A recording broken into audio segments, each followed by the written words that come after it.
نبی کریم صلی اللہ علیہ وسلم نے کہا اے لوگوں سنو، سچی محبت کرنے والا وہ ہے جو میری اطاعت کرے گا، میری رسالت کا اقرار کرے گا، اس کی توحید کا اقرار کرے گا، وہ سچا دوست ہے اللہ کا۔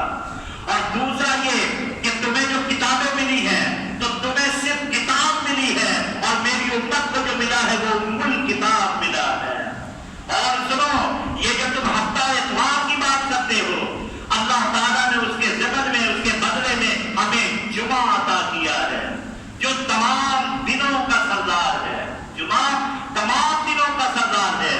آپ دیکھیں یہ جو جمعہ ہے، جمعے کی عظمت کا عالم کیا ہے کہ جب اللہ تعالیٰ نے آدم علیہ نبینا علیہ السلام کے پترے کو تیار کرنے کا ارادہ کیا تو سب سے پہلے جبریل امین سے کہا اے جبریل زمین کی طرف جاؤ، اور جانے کے بعد وہاں سے سرخ مٹی، لال مٹی، پیلی مٹی، تر مٹی، خشک مٹی، گندمی مٹی، سفید مٹی، کالی مٹی، مٹی کے جتنے اقسام ہیں وہ سارے اقسام میرے پاس لے کر آؤ۔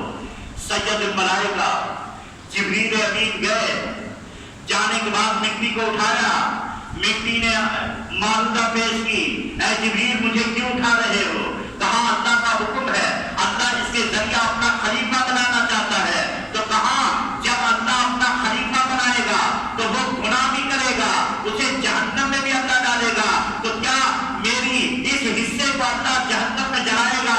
میں کیسے برداشت کروں؟ میں اسی رب کعبہ کی قسم، رب جلال کی عزت کی قسم، میں اسی کا واسطہ دیتی ہوں، اے جبریل مجھے چھوڑ دے، اے جبریل مجھے چھوڑ دے۔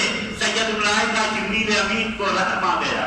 تاریخ میں لکھا ہے کہ جس دن سید الملائکہ جبریل امین اس مٹی کو اٹھانے کے لیے گئے تھے وہ دن جمعے کا دن تھا، وہ دن جمعے کا دن تھا۔ جب جبریل مٹی کی آرزو اور منت سننے کے سماجت سننے کے بعد جب واپس آئے تو اللہ نے میکائیل کو بھیجا، میکائیل بھی واپس آئے، اللہ نے اسرافیل کو بھیجا، اسرافیل بھی واپس آئے، ہاتھ پیر مٹی نے جوڑا کہ نہ لے جاؤ، آ گئے ان کے بعد پر۔ تو پھر اللہ نے اسرائیل کو بھیجا، اور جب اسرائیل کو بھیجا تو مٹی نے پھر معاملہ پیش کی، تو مٹی نے جواب دیا کہ سن تو جس کا مجھے واسطہ دیتی ہے، ارے اسی ذات نے مجھے مٹی لانے کا حکم دیا ہے، تو میں یہ نہیں ہو سکتا کہ میں تیرے سامنے اس کی بات نہ مانوں، میں مٹی لینے آیا ہوں، مٹی لے ہی کر جاؤں گا۔ تاریخ میں لکھا ہے کہ اسرائیل نے جس دن مٹی کو اٹھایا تھا وہ دن جمعے کا دن تھا، وہ دن جمعے کا دن تھا۔ جب مٹی کو لایا گیا، لانے کے بعد فرشتوں کو حکم ہوا کہ زمین کے سینٹر پر رکھ دو۔ اب روئے زمین میں جو